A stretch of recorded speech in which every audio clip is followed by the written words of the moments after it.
now that we have made it back to, what are we calling this segment, Kevin? The cocktail kitchen. The cocktail kitchen. Now that we are back here, we can work on composing for ourselves one of the drinks that we've been talking about. Now, this entire episode, we've been talking about drinks that are pretty much just a spirit and some sort of fizzy soda.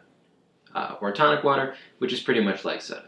So, Kevin, what are we making here today? We are going to be making a dark and stormy. A dark and stormy. A dark and stormy is one of the only cocktails that actually has a legal definition. It was copyrighted by the company that produces Gosling's Black Seal rum. So if you run a bar, you can only serve a dark and stormy if it's actually made with Gosling's rum. If it's not, you can get sued. You probably won't be, but you can be.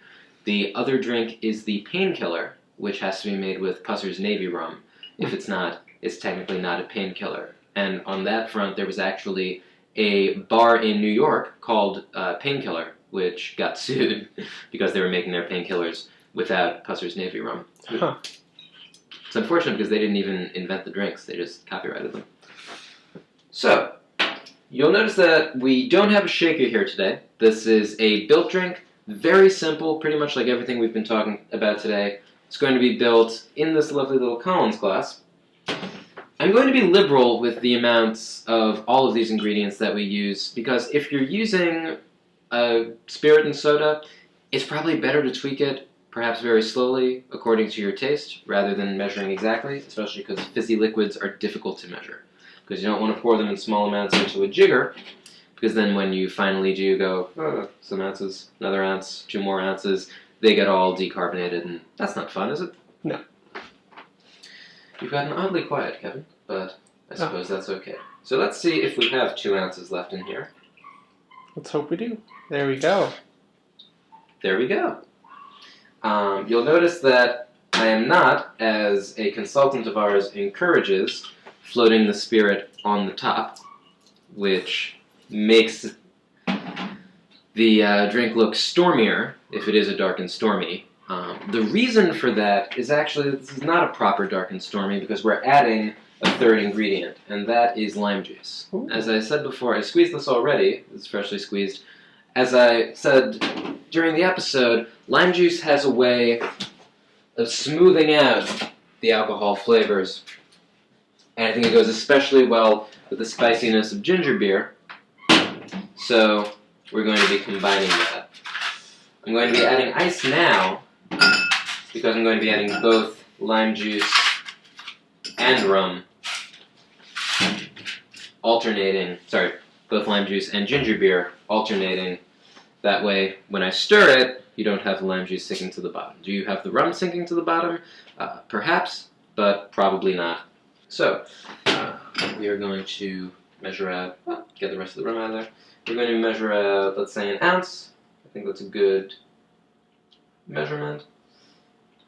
The brand of ginger beer. Do you want to talk about the brand of ginger beer we're using, Kevin? We got it at a store. We got it at a store. It's called Jamaican Ginger Beer. D&G Jamaican Ginger Beer. That too. Genuine Jamaican Ginger Beer. The appeal is that it is made entirely with artificial ingredients. Now, I've said before that you should probably use fresh ingredients when possible. That doesn't count for ginger beer. I know people online saying, hey, what's the best ginger beer? Get this boutique ginger beer. Get this amazing handmade, hand-pressed ginger beer made with fresh ginger juice and ginger extract. It's amazing, but they never pan out. They usually taste somewhere between mediocre and terrible. I'm stirring this very gently. We have a poltergeist moving the jigger. And we can add to that a straw. I personally find that this brand of ginger beer, the one with the artificial sugar, with high fructose corn syrup, the secret ingredient, just high fructose corn syrup and filtered water and ginger, it's actually the best tasting ginger beer I've ever had. And most people who I've introduced it to agree. I'll have to try some. You're going to have to try some. But I believe that you are 1 cocktail ahead of me, so I'm going to have to try this first. I'll have the ginger beer that's left over. Be my guest. Thank you. Would you like to give some tasting notes?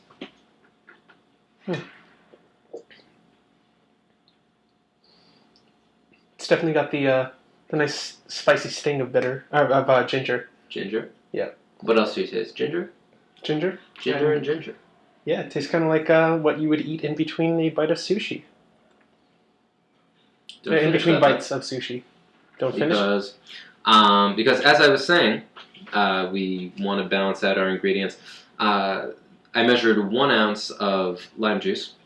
Can have this That's back a then. little bit strong on the lime flavor right now, just because, again, when you have ice in a glass, it's very hard to fill it up exactly and measure your amounts.